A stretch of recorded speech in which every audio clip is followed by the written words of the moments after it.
ಎಲ್ರಿಗೂ ನಮಸ್ಕಾರ. ನಾನು ನಿಮ್ಮ ನರೇಂದ್ರ ಎಸ್ ಗಂಗೊಳ್ಳಿ ಮಾತಾಡ್ತಾ ಇದ್ದೀನಿ. ಚೋರಿ ಕಿಯಾರೆ 8ಕ್ಕೆ ಸ್ವಾಗತ. ಸುದ್ದಿ ಕದ್ದದ್ದೇ, ಆದರೆ ಸತ್ಯದ್ದೇ. ಹೌದು, ಈ ಘಟನೆ ನಡೆದಿದ್ದು ಮೇ ತಿಂಗಳ 29ನೇ ತಾರೀಕಿನ ನಸು ಬೆಳಗಿನ ಹೊತ್ತಿನಲ್ಲಿ ನ್ಯೂಯಾರ್ಕ್ನ ಬ್ರೂಕ್ಲಿನ್ ಪ್ರದೇಶದ ರಸ್ತೆಯೊಂದರಲ್ಲಿ ಕೆಲವರೊಂದು ವಿಚಿತ್ರ ದೃಶ್ಯವನ್ನು ಗಮನಿಸಿದರು. ಚರಂಡಿಯ ಮ್ಯಾನ್ಹೋಲ್ ಮುಚ್ಚಳವನ್ನು ಇದ್ದಕ್ಕಿದ್ದ ಹಾಗೆ ಯಾರೋ ಒಬ್ಬ ಒಳಗಿನಿಂದ ತಳ್ಳುತ್ತಾ ಇರೋದು ಕಂಡು ಬಂತು. ಕೆಲವೇ ಕ್ಷಣದಲ್ಲಿ ಹಾಗೆ ಮುಚ್ಚಳವನ್ನು ತಳ್ಕೊಂಡು ಒಬ್ಬ ವ್ಯಕ್ತಿ ಹೊರಗೆ ಬರ್ತಾನೆ. ಅದಾದ ಬಳಿಕ ಮತ್ತೊಬ್ಬ ಹೊರಗೆ ಬರ್ತಾನೆ. ಹೀಗೆ ಒಬ್ಬರಾದ ಮೇಲೆ ಒಬ್ಬರಂತೆ ಒಟ್ಟು 7 ಜನರು ಚರಂಡಿಯಿಂದ ಹೊರಗೆ ಬಂದು ಎಲ್ಲೆಲ್ಲಿಗೂ ಹೋಗಿಬಿಟ್ರು. ಇದನ್ನೆಲ್ಲ ಅಲ್ಲಿದ್ದವ್ರು ಯಾರೋ ಮೊಬೈಲ್ನಲ್ಲಿ ಸೆರೆ ಹಿಡಿತಾರೆ. ಆ ಒಂದು ವಿಡಿಯೋನ್ನೇ ಈಗ ನೀವು ನೋಡ್ತಾ ಇರುವಂಥದ್ದು. ಮತ್ತು ಆ ವಿಡಿಯೋ ಸಾಮಾಜಿಕ ಜಾಲತಾಣಗಳಲ್ಲಿ ವೈರಲ್ ಆಯಿತು ಕೂಡ. ವೈರಲ್ ಆದ ತಕ್ಷಣ ಊಹಾಪೋಹಗಳು ಶುರು ಆಗ್ತವೆ. ಇದು ಯಾವುದೋ ಅಪರಾಧಿಗಳ ಗುಂಪಿರ್ಬೋದು ಅಂದರು. ಇನ್ನು ಕೆಲವರಿಗೆ ಇದು ಬಹುಶಃ ಭೂಗತ ಸುರಂಗದ ಮೂಲಕ ಕಳ್ಳಸಾಗಣೆ ನಡೀತಾ ಇರ್ಬೋದು, ಸುರಂಗದಲ್ಲಿ ಏನೋ ಇರಬೇಕು ಅಂತಂದರು. ಇನ್ನು ಕೆಲವರು ಇದು ಯಾವುದೋ ಸಿನಿಮಾ ಶೂಟಿಂಗ್ ಇರಬೇಕು ಅಂತೆಲ್ಲ ಅಂದ್ಕೊಂಡ್ರು. ವಿಷಯ ವೈರಲ್ ಆಗ್ತಾ ಇದ್ದ ಹಾಗೆ ನ್ಯೂಯಾರ್ಕ್ ಪೊಲೀಸರಿಗೆ ಗೊತ್ತಾಗತ್ತೆ. ಅದರ ತನಿಖೆಯನ್ನು ಆರಂಭಿಸ್ತಾರೆ. ಚರಂಡಿ ಮಾರ್ಗಗಳನ್ನು ಪರಿಶೀಲಿಸ್ತಾರೆ. ಯಾವುದೇ ಬಾಂಬು, ಅಪಾಯಕಾರಿ ವಸ್ತು ಅಥವಾ ಭಯೋತ್ಪಾದಕ ಚಟುವಟಿಕೆ ಯಾವುದೇ ಸುಳಿವು ಕೂಡ ಅವರಿಗೆ ಸಿಗಲಿಲ್ಲ. ಪೊಲೀಸರು ಅಂದ್ಕೊಳ್ತಾರೆ ಇದು ಟ್ರೆಜರ್ ಹಂಟರ್ಸ್ ಕೆಲಸ ಆಗಿರಬಹುದು ಅಂತ. ಅದೇನೇ ಇದ್ದರೂ ಕೂಡ ಇಲ್ಲಿಯವರೆಗೆ ಪೊಲೀಸರು ಅವರ ಹೆಸರುಗಳನ್ನು ಅಧಿಕೃತವಾಗಿ ಬಹಿರಂಗಪಡಿಸಿಲ್ಲ. ಆದರೆ ಅವರು ಯಾವುದೇ ಭಯೋತ್ಪಾದಕ ಸಂಘಟನೆ ಅಥವಾ ಅಪರಾಧಿ ಗ್ಯಾಂಗಿಗೆ ಸೇರಿದರು ಎನ್ನುವುದರ ಬಗ್ಗೆ ಯಾವುದೇ ಸ್ಪಷ್ಟ ಸಾಕ್ಷ್ಯ ಕೂಡ ಸಿಗ್ತಾ ಇಲ್ಲ.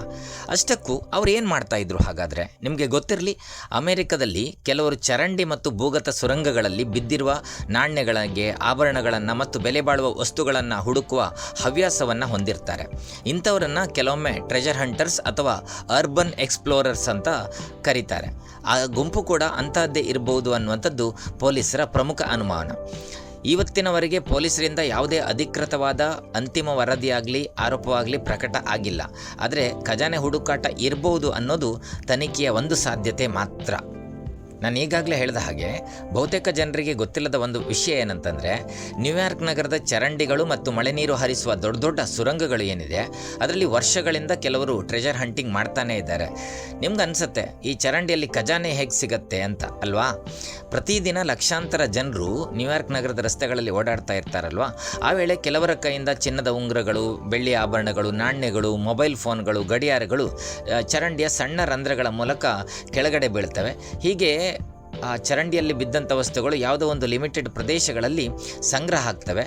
ಅದನ್ನೇ ಅವರು ಕಲೆಕ್ಟ್ ಮಾಡಲಿಕ್ಕೋಸ್ಕರ ಆ ಚರಂಡಿಯ ಒಳಗೆ ಇಳಿಯುವಂಥ ಸಾಹಸವನ್ನು ಮಾಡ್ತಾರೆ. ಅರ್ಬನ್ ಎಕ್ಸ್ಪ್ಲೋರರ್ಸ್ ಅಂತ ಅವರನ್ನು ಕರೀತಾರೆ. ಸ್ಕ್ರ್ಯಾಪ್ ಕಲೆಕ್ಟರ್ಸು ಅಂದರೆ ಗುಜರಿ ಕಾಯುವವರು ಅಂತಲೇ ಅರ್ಥ. ಹಾಬಿ ಟ್ರೆಜರ್ ಹಂಟರ್ಸ್ ಅಂತೆಲ್ಲ ಅವರನ್ನು ಬೇರೆ ಬೇರೆ ಕರೀತಾರೆ. ಆದಷ್ಟು ಮ್ಯಾಗ್ನೆಟ್ಟು, ಟಾರ್ಚು, ಸುರಕ್ಷಾ ಉಡುಪು ಧರಿಸಿಕೊಂಡು ಕೂಡ ಚರಂಡಿ ಒಳಗಡೆ ಇಳಿದು ಅಪಾಯಕಾರಿ ಸಾಹಸವನ್ನು ಕೈಗೊಳ್ತಾರೆ. ಯಾಕಂದರೆ ಚರಂಡಿ ಒಳಗೆ ಇಳಿಯೋದಂತಂದರೆ ಆಟ ಅಲ್ಲ. ಅಲ್ಲಿ ವಿಷಕಾರಿ ಅನಿಲಗಳಿರ್ತವೆ, ಕೊಳಕು ನೀರಿರ್ತವೆ, ಇಲಿಗಳು ಮೊದಲಾದ ಅಪಾಯಕಾರಿ ಜಂತುಗಳು ಕೂಡ ಅಲ್ಲಿ ಇರ್ತವೆ. ಹಾಗೆ ವಿದ್ಯುತ್ ತಂತಿಗಳು ಕೂಡ ಹಾದು ಹೋಗಿರ್ತವೆ. ಆಕಸ್ಮಿಕವಾದ ನೀರಿನ ಪ್ರವಾಹ ಉಂಟಾಗ್ಬೋದು. ಹಾಗಾಗಿ ಅಲ್ಲಿನ ಅಧಿಕಾರಿಗಳು ಸಾಮಾನ್ಯ ಜನರು ಚರಂಡಿ ಒಳಗೆ ಇಳಿಯೋದನ್ನು ನಿಷೇಧಿಸಿದ್ದಾರೆ ಕೂಡ. ಇನ್ನೂ ಒಂದು ವಿಷಯ ನಿಮಗೆ ಗೊತ್ತಿರಲಿ, ಹೀಗೆ ವಿವಿಧ ಚರಂಡಿಗಳಲ್ಲಿ ಹುಡುಕಾಟ ನಡೆಸ್ತಾರಲ್ಲ, ಈವರೆಗೆ ಚಿನ್ನದ ಉಂಗುರಗಳು, ಮದುವೆಯ ಉಂಗುರಗಳು, ಹಳೆಯ ನಾಣ್ಯಗಳು, ಸೈಕಲ್ಗಳು, ಬಂದೂಕುಗಳು, ನಗದು ಹಣ ಸಿಕ್ಕಿರುವಂಥ ಹಲವಾರು ಪ್ರಕರಣಗಳು ತುಂಬ ವರದಿಯಾಗಿವೆ. ಸೊ ಸ್ನೇಹಿತರೆ, ಈ 7 ಜನರು ಕೂಡ ಚರಂಡಿ ಒಳಗೆ ಖಜಾನೆ ಹುಡುಕ್ಲಿಕ್ಕೆ ಹೋಗಿದ್ರಾ ಅಥವಾ ಇನ್ನೇನಾದರೂ ರಹಸ್ಯ ಕಾರ್ಯಾಚರಣೆ ನಡೆಸ್ತಿದ್ರಾ? ಪೊಲೀಸರ ಪ್ರಕಾರ ಅಪಾಯಕಾರಿ ಚಟುವಟಿಕೆ ಯಾವುದೇ ಸಾಕ್ಷ್ಯ ಸಿಕ್ಕಿಲ್ಲ ಅಂತಿದ್ದಾರೆ.